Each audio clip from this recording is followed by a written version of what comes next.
Hello, beautiful alchemist. Welcome to Reiki Radio. I am your host, Yolanda, and today we have part three with Nicholas Pearson. And it has been an incredible week of information with Nicholas. Hopefully, you caught the first two episodes. In episode number one on Monday, we talked about crystals for psychic self defense, which is based off of his new book. And he has an upcoming class. Actually, by the time this airs, yes, you will still have time to register for the class. The class takes place on March 1st.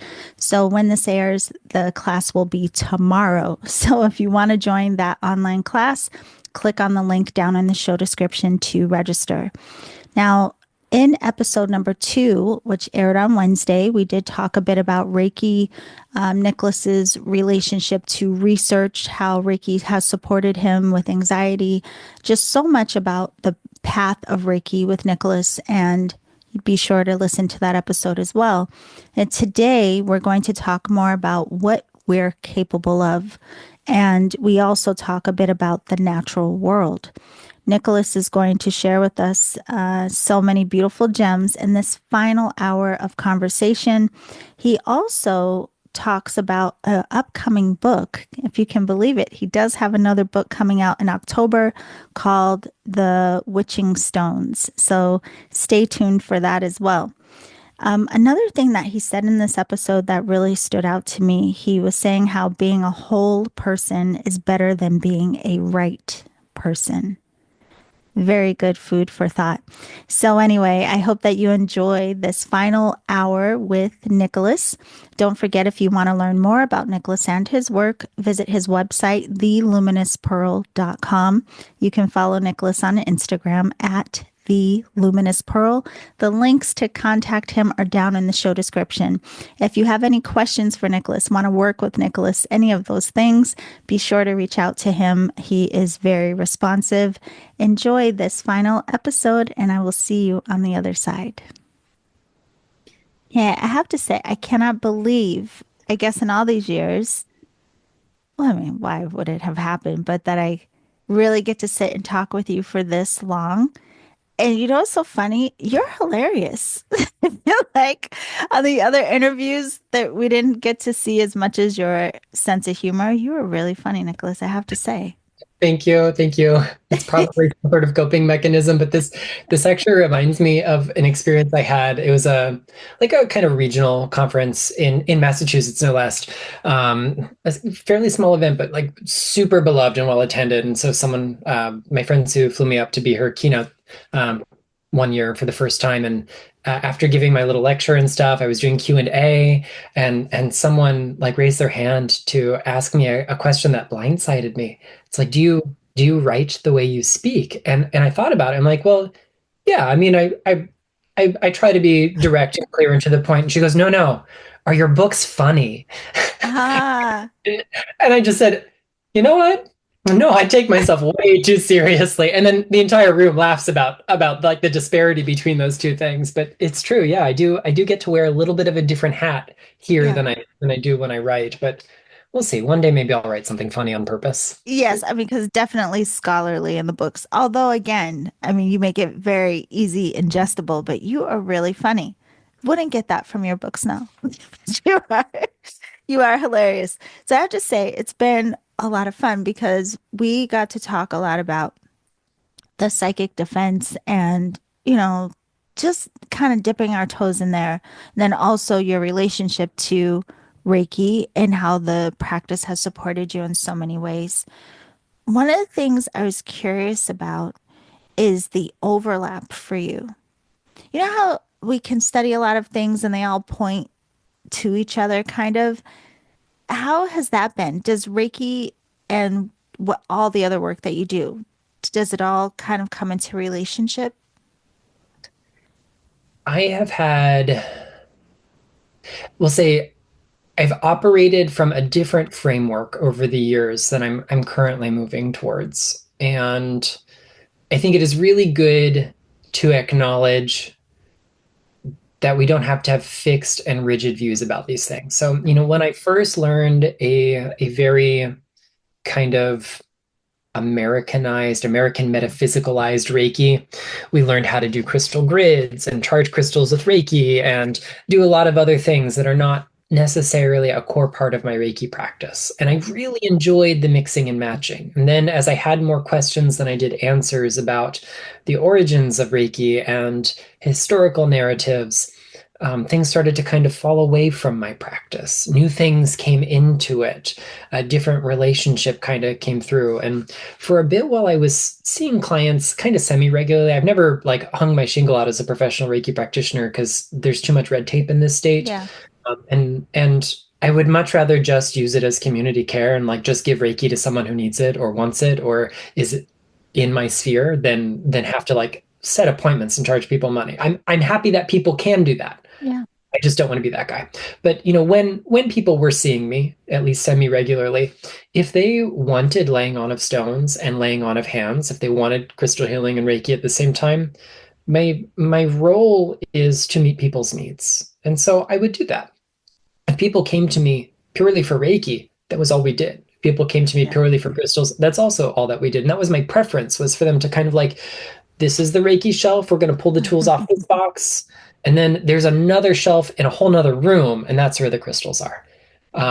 And I've really liked having a little bit of a separation between them so that I have more space at any given moment for the practice I'm operating with. Are there spiritual goals? Are there rhetorical goals that are similar in both? Absolutely. Are there deeper spiritual realizations that both have brought to me that feel very much in alignment? Yeah, or I wouldn't bother with both. Right. And I say this because there is, almost every time someone who's not familiar with my work interviews me about Reiki, then they also want to know how I bring crystals into it. And I almost always have a really disappointing answer. I don't. Um, at least I didn't currently. But more than that, what I've started to do is just kind of come back to what we have in Usui's own words, or what we presume to be Usui's own words in the Kokai Denju Setsume, the explanation of public teachings. And he tells us that everything without exception possesses Reiki. There's a period at the end of that sentence for our intents and purposes. I don't remember what it looks like grammatically in Japanese, but that's the full statement there. Everything without exception possesses Reiki. So every crystal possesses Reiki. This glass that I'm drinking out of possesses Reiki. Right.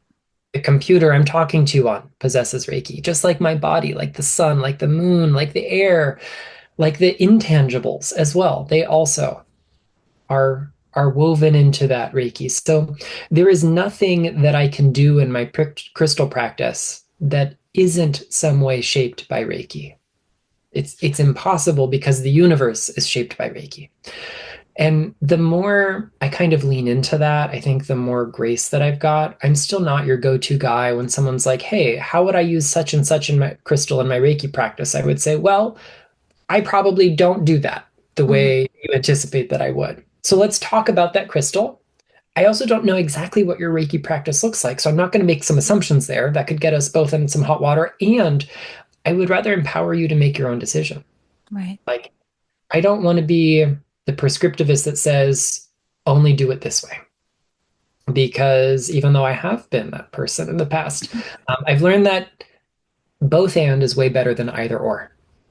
So the other like really interesting thing that I'm kind of circling back around to is like at no point in my life can you find me without Reiki, because it is in everything. And you also can't find me without crystals. Even if they're not on my person, they're probably in the space around me. I have a day job working in an earth science museum as collections technician for a very large and very historic rock and mineral collection. So like my day job is rocks. Like I can't not be around them. Plus, we exist on planet Earth, and that's made out of rocks. So like everywhere you go, even when you don't intentionally curate a crystal collection in your home, what are the raw materials that your home is built from? What is the foundation it's built upon? What are the ores that have been melted down to sunder their valuable metals for your technology? for your silverware, for everything. Like Right. our our world is informed by the mineral, just like our world is also informed by Reiki. So I've got a lot more flexibility there. And there are two teeny tiny historical anecdotes that I would just love more details on that I don't have yet. Maybe someone does and hasn't published it, but um, um, oh gosh, I can never remember who is the elder and who's the younger. But in Franco Jeva research in Japan, one of the families that he corresponded with was the Ogawa family, and it was Fumio, I think, is the younger Ogawa, and Keizo, the senior, or I might have that reverse. I should fact check that. But the elder Ogawa, the father, studied with Usui Sensei. So obviously, by the time Arjava was there decades ago, um, he was an elderly gentleman, Right. Mr. Ogawa. But Ogawa remembered an anecdote of Usui giving Reiju to clear quartz spheres, which could then be sent to people who didn't have access to a regular Reiki practitioner. And then when they took that, this is neither clear quartz nor a sphere, but we'll use our imagination. When they took that crystal that had been given Reiju, as if it had been attuned or blessed, empowered by Reiki, they could place it on the body and experience the same as a Reiki treatment. Also, in the book Gendai Reiki Ho, which was newly retranslated or re-edited, there was an edition that came out in 2023, and then it got reworked, and there's a better formatted and better like edited translation by the same person, Rika Sarahashi of Neko Ediciones. So this book was published in, I want to say 2012, 2013, somewhere around there, originally in Japan, but only just came out in English. And there is an anecdote in there about Hayashi's Reiki research center. So before the Hayashi Reiki Kenkyu Kai, the Institute of Teaching, he had a Kenkyu Sho, which means like research center. Mm. And that was before it became a separate branch from the Usui Reiki Association, the Gakkai. And one of the innovations that Doi says Hayashi explored was using crystals as focal points during hands-on treatments. Wow. I'm paraphrasing a little bit, but we have these two little anecdotes, Right. no further details, but clearly the narrative has included crystals in Reiki since the 1920s. And maybe, just maybe, it's okay for us to do that, right? Yeah. So many different flavors of ice cream, like we talked about on the last episode, so many different ways that Reiki can look and feel and taste, but they're all Reiki. So do the Reiki that looks good for you. And as I do some exploration in the territory of non-traditional approaches to Reiki as part of my goal of interlineage outreach, I'm intentionally doing and practicing and learning and writing about things that we know Usui didn't do, that we know Hayashi didn't do, that we know Right. Takata didn't do. And still somehow we come up with very similar morphologies in the structure of these practices, very similar phenomena that result from the practices, very similar symbols that inform the practices. I don't mean like Reiki symbols, I mean Yeah. like metaphors and symbolic language.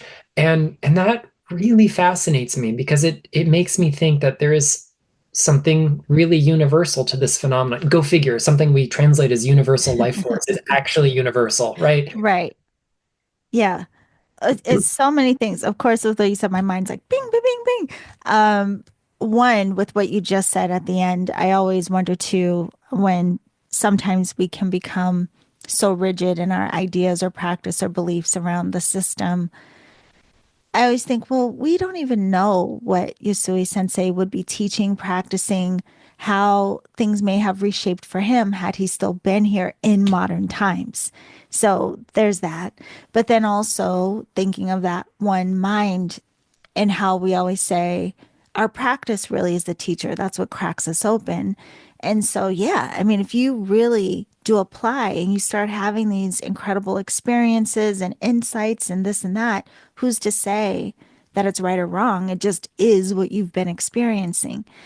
So I have to ask you that, especially with what you just mentioned, have you been experimenting with these things like the infusing Reiki into the crystals and whatever the other practice was. My mind just went blank. But have you played with it yourself? Oh yeah, yeah. So for some years now, I have actually, since the beginning of being a teacher, I've always gifted every student a crystal Mhm. in class. My very first Reiki teacher in our kind of Western Usui Tibetan style of Reiki, the ritual action involved at one point is opening the hands. Some things are done to the hands and then they are closed again. And she would place a crystal in the palm of your Oh, hand before putting it back. And I loved that practice so much that I kept it up. And I had my own kind of organic way of doing something with yeah. those crystals to prepare them. I would cleanse them beforehand, and in the first degree, I would use maybe a symbol. In the second degree, I would use a different set of symbols. In the third degree, again, so that way it was kind of in alignment with the energies, the themes we were experiencing and teaching and embodying in class. But then when I learned Jikiden Reiki, my first teacher, Cindy Myers, she uh, told us about giving Reiju to the Gokai scroll, giving Reiju to the certificates, because historically these are things that are done, and it's part of the Right. reason we have very few of these ephemera in existence. They were paper. People noticed they radiated Reiki, so they would take their certificate on, folded rice paper and stuff it inside a jacket pocket over an achy shoulder, or tuck it into their obi, their sash around their kimono or robe, for back pain. And over time, they just disintegrated from use. But she said that also historically this had been done to clear quartz and clear quartz only. So she learned through Jikiden Reiki that we could do Reiju for clear quartz. You only did it once. It wasn't like human beings who benefited from it over and over again. Right. And then it would radiate Reiki. So I did that. Arjava Sensei also more or less did the same thing in his class. So um, then I started to like really think about it. And when I first learned how to perform Reiki initiations, I didn't have a live student to practice on a regular basis. So I took this very office chair. I've had it for a really long time. And I tried practicing over an empty chair and it worked. Um, but if I had an object to to represent someone in the chair, it was way easier to have a focal point. So I picked a crystal skull, and maybe it's just because it has a face. Also, the skull came home with me from Japan, so like I went to Japan, brought the skull home. So it's he's part of that journey. Even though it's not like I could prop him up at head level, he still sat in the seat of the chair. I would Yeah. I would go through the motion as if there was a person there, and people would remark about the feeling of this crystal Wow. expanding as it received Reiju, or at that time I was still calling them attunements.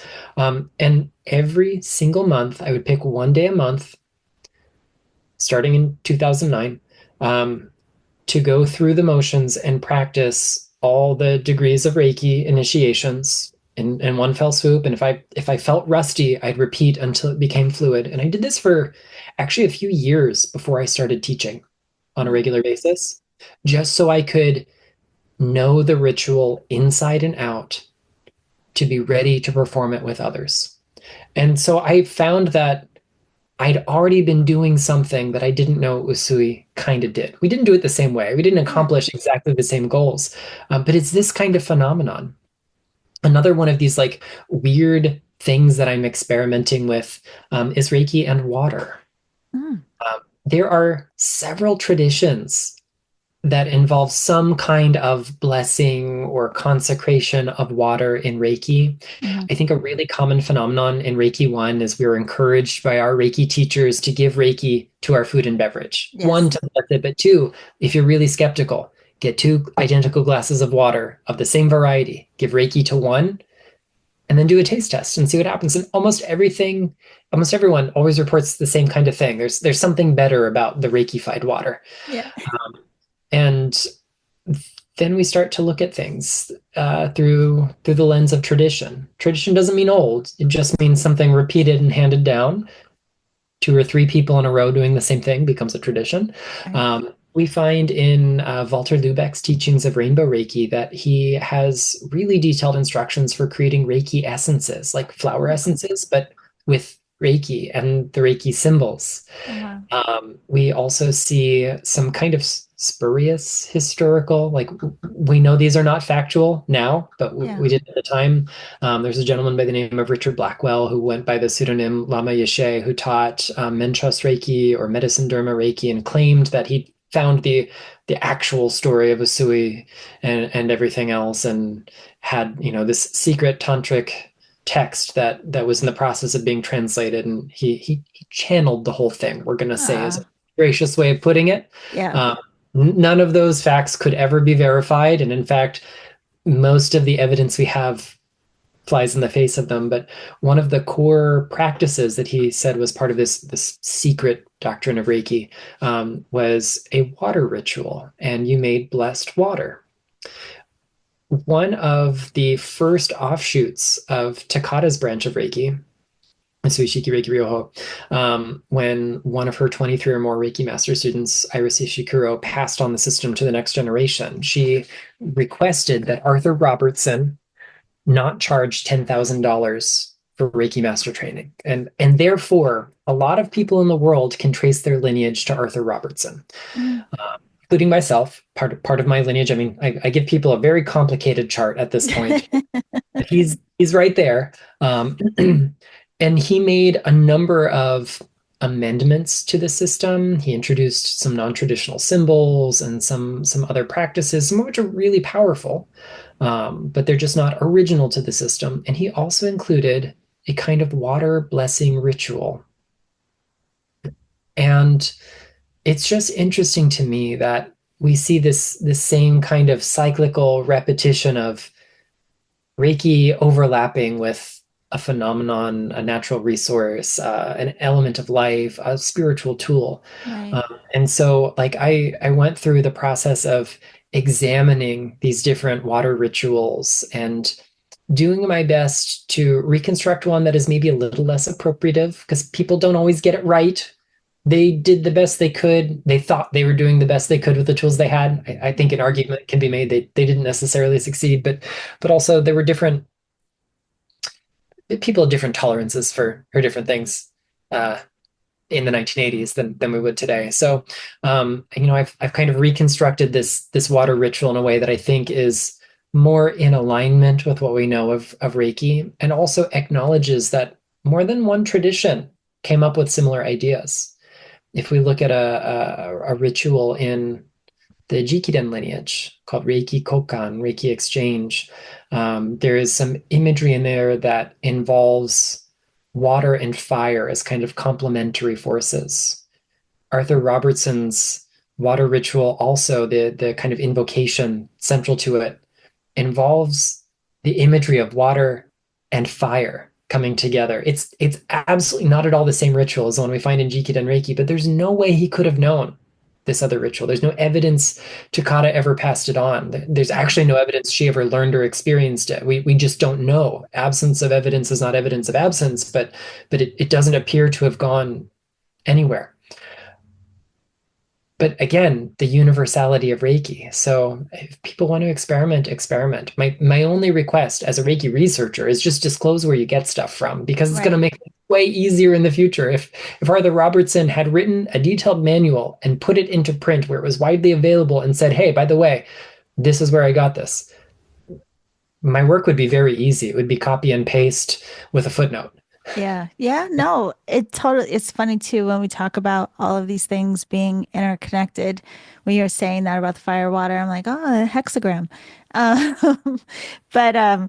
another thing that you just made me curious about, I've never asked anyone this, but you seem like the perfect person.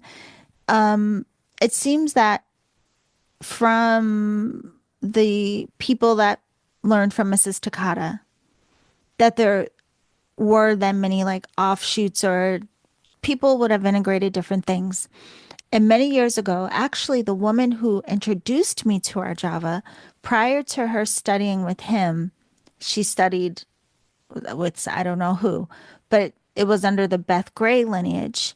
And so she learned this technique that she taught to me that it was essentially like Reiki readings where you're having this whole conversation with the person's higher mind and it's part of the session. It was a whole thing. I had never heard anyone else say that. And then I recently interviewed Ifatayo, and she said somewhere in her first Reiki trainings, she was like, yeah, in level two, I learned Reiki readings. And I forgot to circle back and ask her, but that was the only other time I ever heard anyone say that as if it was a normal part of level two. Have you run into a lot of different, again, like these not typical practices specific to different lineages? Yeah, and you know, we have to always kind of contextualize things for them to make the most amount of sense. When we have such a dynamic and beloved force of nature like Hawaii Takata, Yes. when she's no longer around, you can't just call up your teacher to get a question answered. She taught very much in the vein of what we call Hiden, the secret transmissions, or Kuden, oral transmissions, which we know are kind of central to a lot of systems of Reiki. It kind of contributes to the culture of secrecy around our symbols and initiation rituals and the like. Um, but the nature of esoteric practice versus exoteric praxis. Exoteric, everybody learns the same stuff. Anybody can learn the same stuff. But esoteric implies that there is information reserved for those with specialized knowledge or training. So, like, we don't teach the same stuff at level two that we do level one Right. because we have to build a foundation and grow. So, when your teacher, who is the embodiment, the living embodiment of this tradition, when we say lineage bearer, we don't just mean like this is an office that was made posthumously for her. Like, she literally carried the lineage to the rest of the world. Right. Um, and she taught dynamically and she taught esoterically. And the questions that came up for one group of people didn't look like the questions that came up for the next group of people. And how she taught in the 1930s and 40s looked different to how she did in 1970s because she grew, because she experienced stuff, because she adapted. So without her there, my the evidence suggests, and my instinct believes that people had to fill in gaps. In the 1980s, people started talking about chakras in the system of Reiki. In 1986 specifically, we see it come into print more or less in the first time. We have people guessing at how the most effective way to share Reiki with animals was Mm. before an established form of practice or forms of practice ever emerged. We see people who are already crystal lovers now trying to incorporate crystals into Reiki because we can't really go back and check what our practice looks like against 2, 3, 5 generations ago, especially in a pre-internet world. So in the process of filling in those gaps, I think people had their own direct, personal, empirical gnosis, their own like transmission from their Reiki practice. And it becomes natural to go, well, if this happened to me, it must happen for everybody. So I'm just going to teach it that way. Mhm. And there's nothing inherently wrong with that, except it also does kind of deteriorate the nature of direct transmission, of secret transmission. And that's because some of these aspects of like Japanese teaching culture didn't get brought into the Western fold. Some of them were very implicit and remained, but other ones, like, that's just not how our culture, our brains, our everything works. And so we adapt it. And that's not a bad thing. Yeah. It's also not a good thing. It's just a thing. Right. Well, I have to ask you this too, with what you just said. Your trip to Japan is also coming to mind because I imagine that would have been incredible for many reasons, but perhaps influential to your practice or your understanding of some of the traditions and cultural, just even having that exposure, maybe widening your scope around some of the things infused within the system. But I want to ask, well, I want to ask you that, but also, did you have anything in particular stand out to you in visiting Mount Kurama? And I asked this because I interviewed someone else who's also sharing about that experience. So just wondering what it is or what it was for you. Gosh, I've only been lucky enough to make one trip to Japan, and I had been working with some colleagues to organize something in 2022 for the centennial, but Mm, that wasn't possible, and other things took precedence, and it's just like we've never revisited that idea. yeah. So my one and only trip was in 2009. I was 23. Oh, Um, I I had some kind of rigid ideas of what Reiki ought to look like then that I don't have now. I also have some now that I didn't have then. So I can only answer in as much that my filter allowed me to take in at that time. This was probably like the height of mystical experience for me. That period of my life in general was just kind of every day was bookended by the unseen forces in the wow. world, which is wonderful. Yeah. So by the time I made it to Japan, like I really, I was ready. And we went to Mount Kurama in March, which would have been approximately the same time of year that Usui comes down from the like has his experience and comes down from the mountain to found the Gakkai around that time of year. So it felt just like everything lined up for this. We went to Saihoji where his memorial stone is a couple of times, and then made the trip to to Kyoto and then to Kuramiyama. And enough years have passed that things are super fuzzy. And I Mm, wish I had maybe journaled or taken more diligent notes. You know, we think Facebook posts with like photo albums are going to be forever. But the platforms change so much. They're so hard to search. Who knows? Like yeah. there are detailed information. My friend Richard documented all of that for me, but the challenge of trying to find them now makes some of the stuff fuzzy. So what I can take away is how I felt. Mm, I can say that Kurama is magical, that there is a kind of light that permeates the space that I felt in other places. I mean, when I go to Chalice Well in England, which is so near and dear to my heart, I feel a similar kind of light. It's as if everything is breathing light all of the time. And intellectually, I know that everything is breathing light all of the time, but the filter over that is is less opaque in some of these places. mm, I think the idea of pilgrimage at large is kind of like Dorothy's trip to Oz with the ruby slippers. Like we go on these magical journeys not because it's the only place to experience magic. You don't have to go to Kudama to experience the mystery and majesty of Reiki. But when we do go to those places, we recognize we had the power in us all along. Like we just had to click our heels 3 times to make that journey. And that's I think a really important topic when on my last retreat in Glastonbury, which I co-led with one of my dearest people in the world, Ashley Levy. She's the founder of the Love and Light School of Crystal Healing. Just an all-around phenomenal human. yeah. We created this like retreat together, and it had a lot of recurring themes. But by the end of it, the goal of it all was to recognize that it's not just those places we visited that are sacred. Everywhere is. It's not just in our Reiki practice we experience Reiki. It's everywhere. And one of the things about Kurama that shaped my experience of Reiki is seeing Reiki in all things.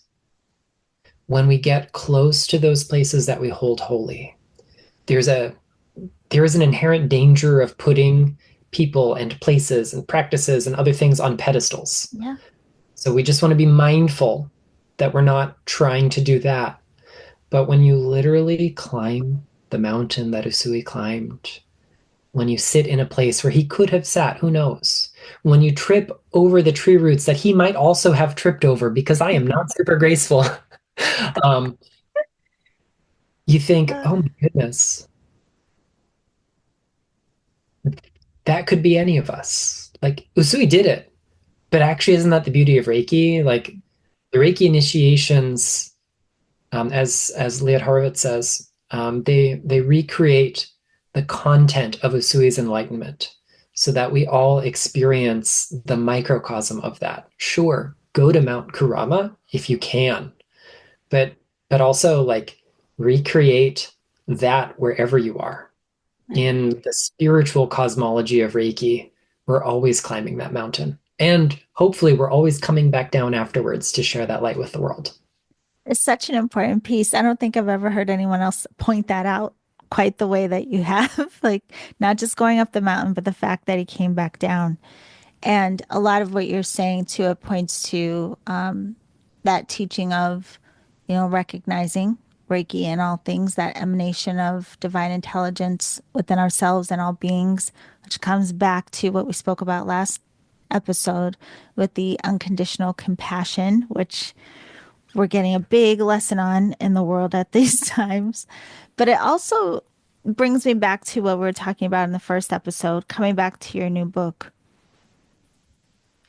I think for many of us, when we first start the practice, it is very externalized. It is very much just like, what can I do laying my hands on another person, or what can I do out there?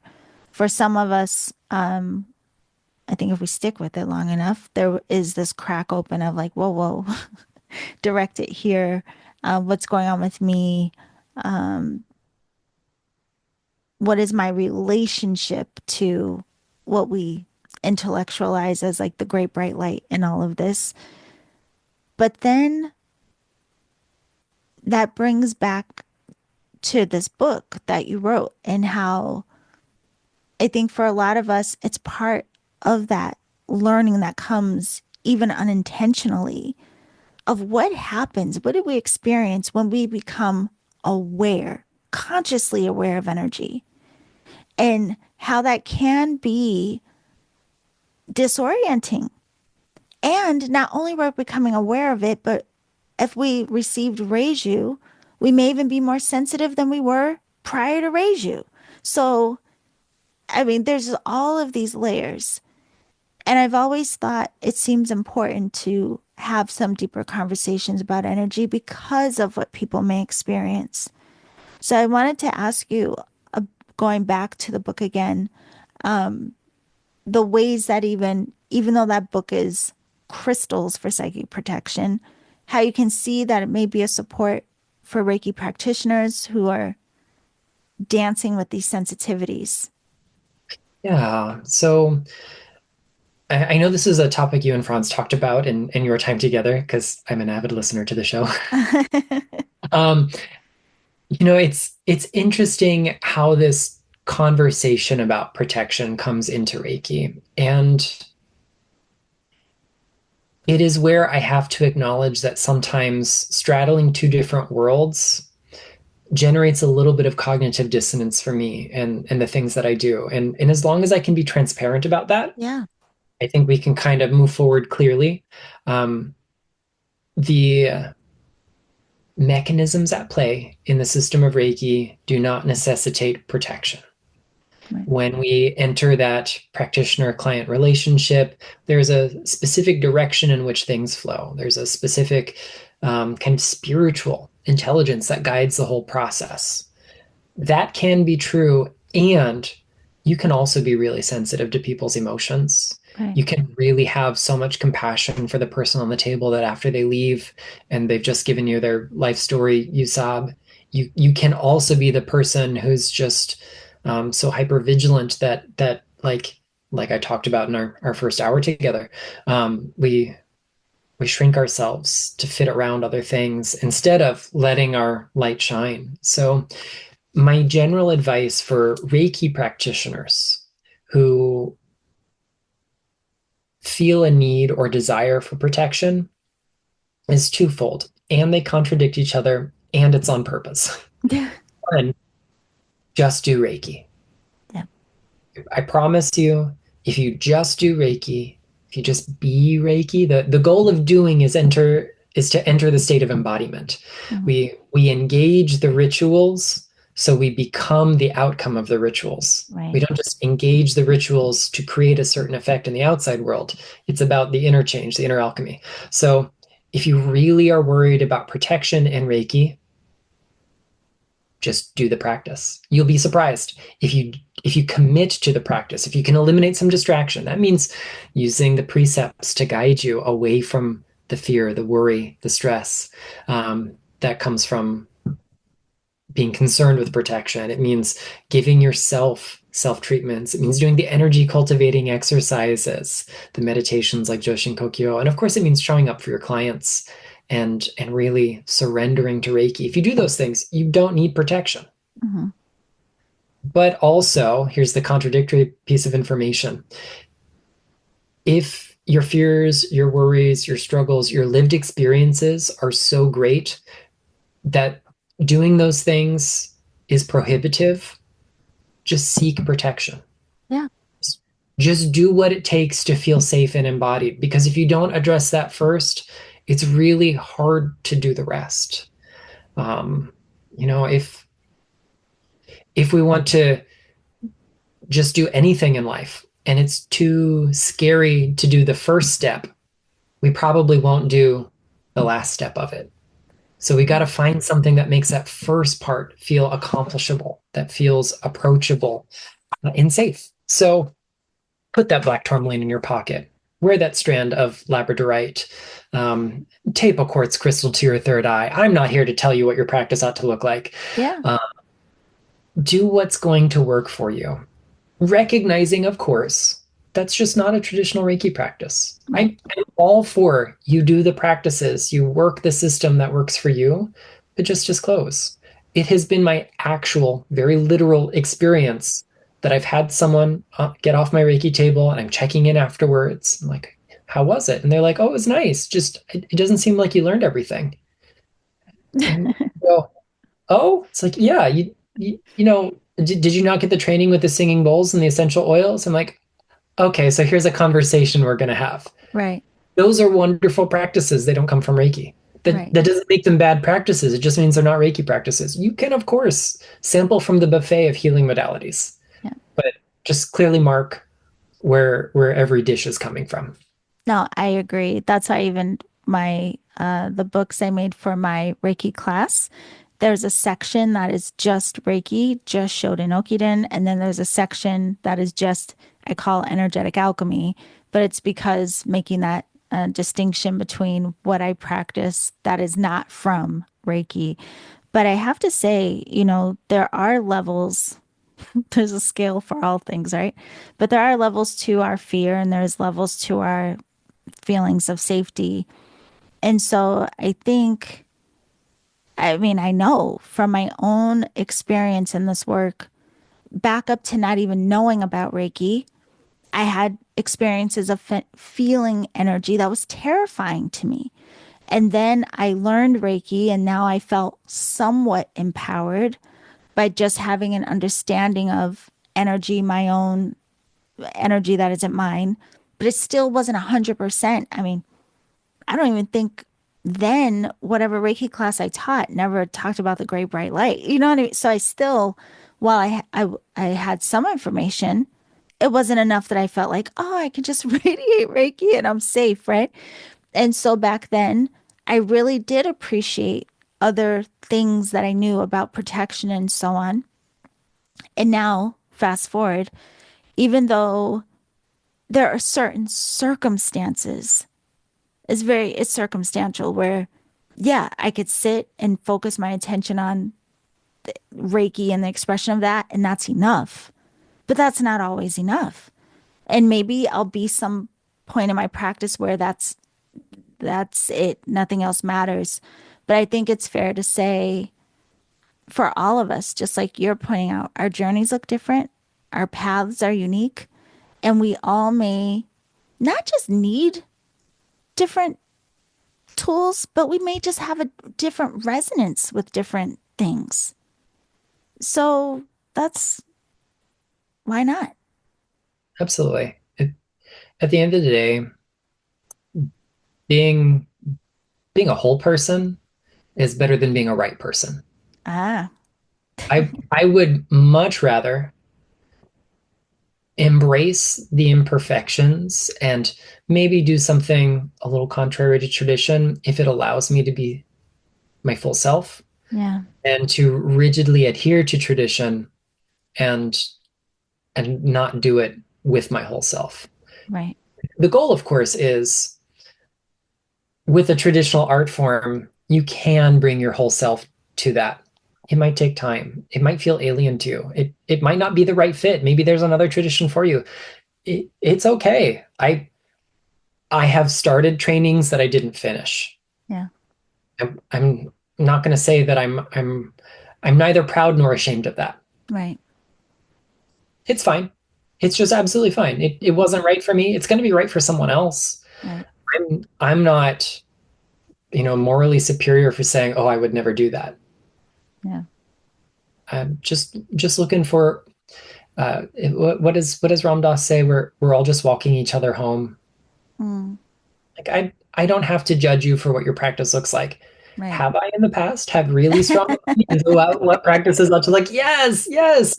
And I'm still working on that. Yeah. I can I can recognize where things are, we're going to say, incongruent with the historical record, and still see the value in them. Right. Well, it's funny. You made me think of like the first classes that I took. That was all I knew. So I thought those were traditional. I thought those were the absolute, truth and right. And to find out later that most of what I learned in those classes was very untraditional was just like mind blowing. But it was a great lesson in don't be so attached to the rightness or the wrongness. Be more open to continuing to learn throughout this journey, being open to just like people like you that research and will make updates. Thank you for making updates, by the way. Keeping us all up to date. That's the goal. And Yeah. certainly I'm not the first person to do that. William Yeah. Rand updated his manuals so many times over the years to reflect new scholarship. Hmm. Ransom Bronwyn just put out a like 20th, is the 20th anniversary Yes, edition. I have it. Yeah, same. Um, 20th. Yeah. and other folks have done the same over the years. Not always meeting the same rhetorical goals in doing so, Right. and that's fine as well. But I'm really hopeful that I can do something with that, and then get a couple sequels out maybe. Yeah. Well, actually, you were saying that you do have a book coming out in October. So could you give us a little tease about that? I would love to. So last year was a really productive year. That's how we're going to spin it. And I finished the final edits on Crystals for Psychic Self-Defense, and then I proceeded to write two more books. So the next book will come out on or around October 6th, and it's called The Witching Stones, and it'll Ooh. be published by Wiser Books. And it is a 13 chapter journey through some of the rocks and gems and fossils and minerals that have like the richest tradition of magic associated with them. And it ranges from very humble, ordinary stones to things that are decidedly more precious and rare. But everyone was chosen kind of thematically to not just stay in alignment with the general theme of like witchy crystals, but to also, without giving too much away, there's a journey. You could pick and choose and read them in any order and just say, hey, I want to start with Flint or Moonstone. And you could do that. But when you read in a given order, when you do the work, when you engage with the practices, they build upon each other in a very kind of alchemical way. Wow. The first and last chapter are very different stones. And yet they're like bookends that share a theme associated with light, actually, about sharing light with the world. Okay, so I'm just gonna say it's probably never boring in your head. Is that right? Like, oh my gosh. Okay, so the witching stones, and then right now we can read the psychic or crystals for psychic self-defense. I'm just like, I love that they're themed. I love that I can have, your entire collection, but know exactly which book to go to for what it is I want to work on. I know I can't have you all day, but I have to ask you this, and it goes with what you just said. Have you had any strange encounters, we'll say, with either working with practicing Reiki or working with or practicing with crystals? Anything that's kind of out Um, there? so I've got a ritual that I wrote a modern interpretation of a historical practice for empowering a particular kind of talismanic gemstone. I'm doing I actually think it's going to be in March.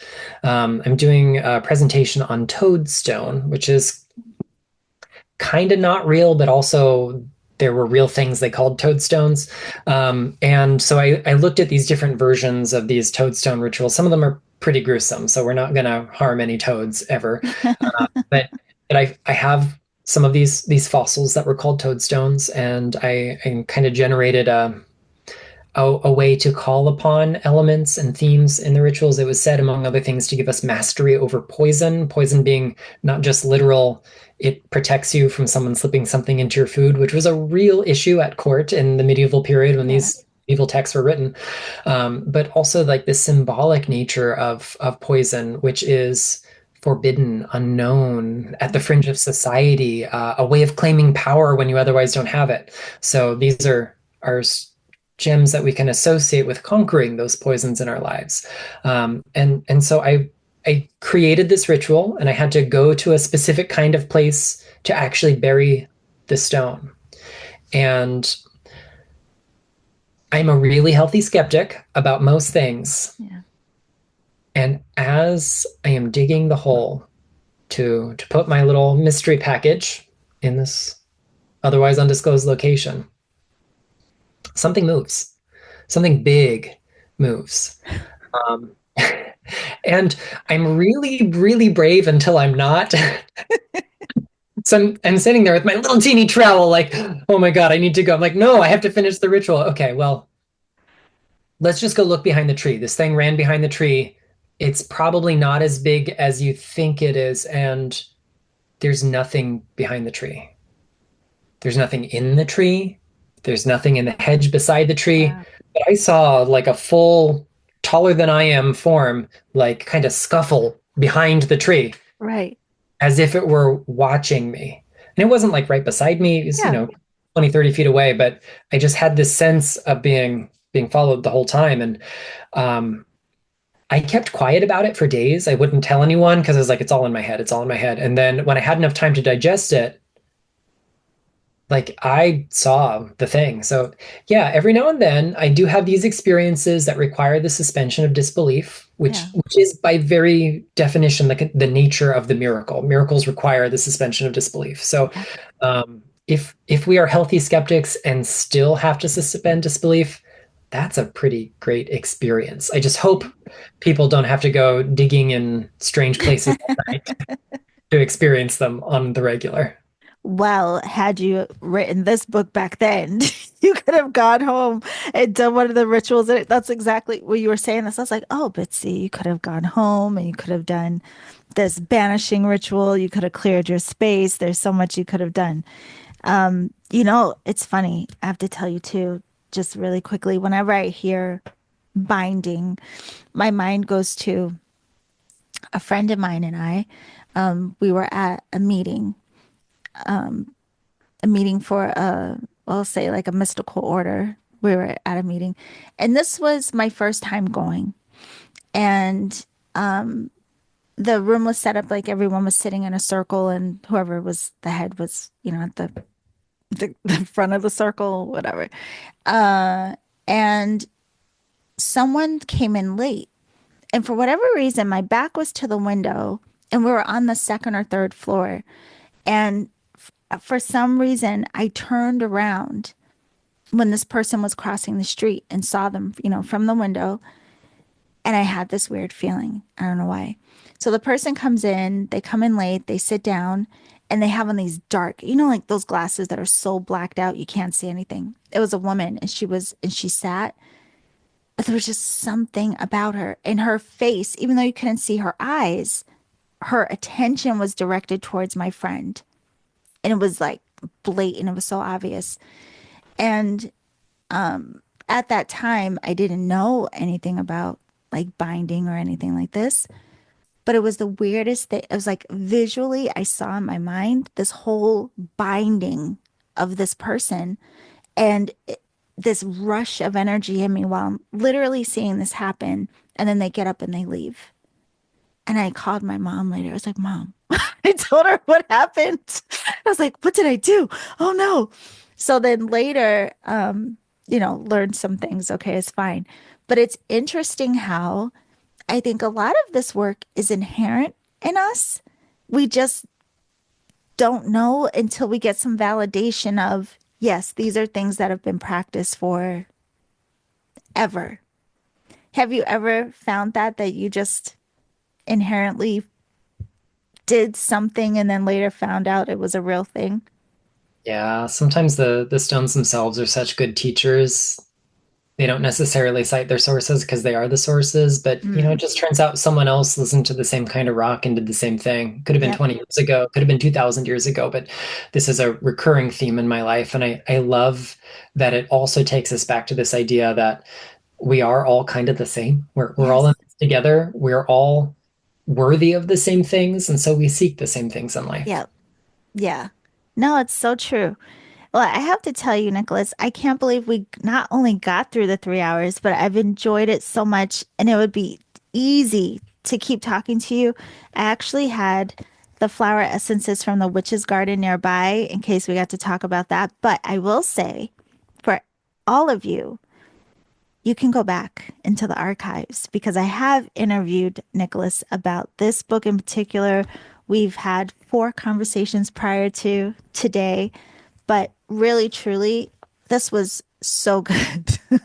I think it answers a lot of the questions that people have and don't know where to go to get the answer. So, the crystals for psychic self defense, the link for this is down in the show description. Also, just as a reminder, again, you have the class that goes with this book on March 1st. We can register through your website. And that on your site, it says it's from 1 to 3. Is that Eastern or UK? I will double check. It will be recorded though. Okay. So So if we can't go live, we can still access everything. Perfect. And then you have a Reiki share where you will focus on the Gokai, the precepts. There's a theme there on March 9th.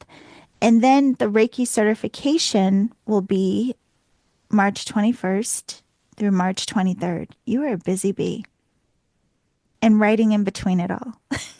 writing and doing other things. Yeah, I do stay pretty busy. Yeah. Well, you can keep up with Nicholas, all of his work, all of his teachings, and I recommend following him on social media at The Luminous Pearl.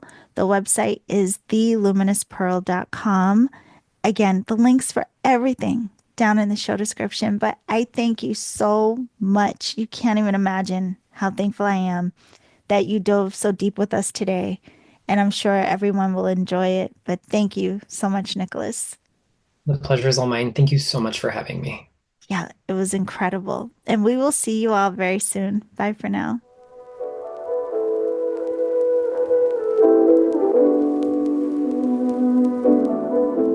Okay, beautiful alchemist. That is our week with Nicholas Pearson. Nicholas, I have to tell you again, thank you so much. I always enjoy our conversations and I look forward to having another chat with you when the other new book comes out, The Witching Stones. But for now, everyone, if you are interested in his latest book, Crystals for Psychic Self Defense, you can use the link below down in the show description to get the book. And tomorrow there is an online class that corresponds with that book. So if you are curious at all about working with crystals for protection, for banishing, for all of the things we talked about in episode number 1, be sure to register for that class. The link is down in the show description as well. So, theluminouspearl.com. His handle on Instagram is the same, The Luminous Pearl. And if you want to know more about me and my work, be sure to visit theenergeticalchemist.com. And of course, we have another week with another teacher next week. So I hope you will tune in for that. You can really help the podcast by following the show wherever you listen. If you're listening on a podcast platform, follow the show, give us a 5-star review. It really just helps the podcast to become more visible for other practitioners to find us and the community. Or if you're watching on YouTube, be sure to follow the YouTube channel and also like the video and share. Share with anyone in your community that you think would benefit from these conversations. I thank you all so much for being here. Thank you again to Nicholas, and remember to always journey in love.